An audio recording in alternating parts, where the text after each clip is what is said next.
Suhail Shaukat but के इलाके में हम इस वक्त मौजूद हैं। बाटापुर के साथ ही एक गांव है बसीन, जिसमें हम इस वक्त मौजूद हैं। आज से कुछ रोज़ कबल पुलिस को एक कॉल मौसूल होती है कि एक खेत में जो है डेड बॉडी पड़ी है, जिसकी शिनाख्त नहीं हो पा रही। पुलिस मौका पर पहुंचती है, तफ्तीश का आगाज़ करती है। पता चलता है कि ये डेड बॉडी जो है ये जिस शख्स की है 47 या 48 साल के करीब इसकी उम्र है और करीब ही इसका घर है तकरीबन 1 किलोमीटर के फासले पर। इसका नाम जो है वो असलम बाऊ बताया जाता है।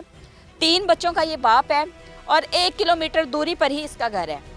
यहाँ तक पुलिस को पता चल जाता है कि ये डेड बॉडी जो है ये किस शख्स की है, लेकिन बहुत सारी चीज़ें और थी, क्योंकि डेड बॉडी की कंडीशन ऐसी थी कि उसकी शिनाख्त करना बहुत मुश्किल था। उसकी शिनाख्त हुई थी आईडी कार्ड से।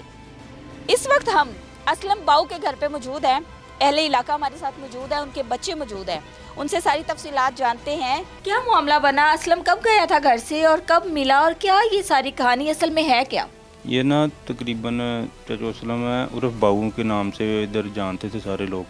वो तकरीबन सुबह असलम उर्फ बाऊ। हाँ जी। अच्छा। सुबह टाइम ना इधर तकरीबन 8 बजे जाते थे, तो शाम को कोई 8 बजे आ गए, 9 बजे आ गए, 10 बजे आ गए।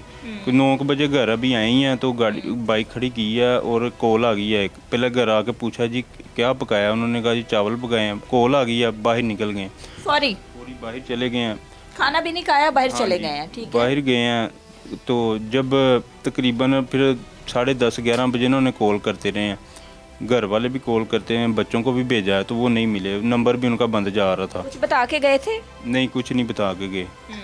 तो वो बाद में ना सुबह टाइम तकरीबन 9:30 बजे का टाइम था। मैं पूरी रात सर्च करते रहे आप लोग? तकरीबन वो ना पहले भी 1-2 दफ़ा ना किसी दोस्त की हाँ ठहर जाते थे। अच्छा। इस वजह से कहा कि शायद उधर उनके साथ कहीं चले ना गए हों। फिर उनकी तरफ ना सुबह टाइम बच्चों को भेजा भी है कोई 7 बजे, क्योंकि मोबाइल बंद हुआ है तो तशवीश नहीं हुई? वो पहले परेशान तो सारी बात हुए हैं, पर वो जब आए थे तकरीबन लगाने 9 बजे का टाइम था। कुछ बच्चे, एक बेटा था वो पहले ही सो गया हुआ था।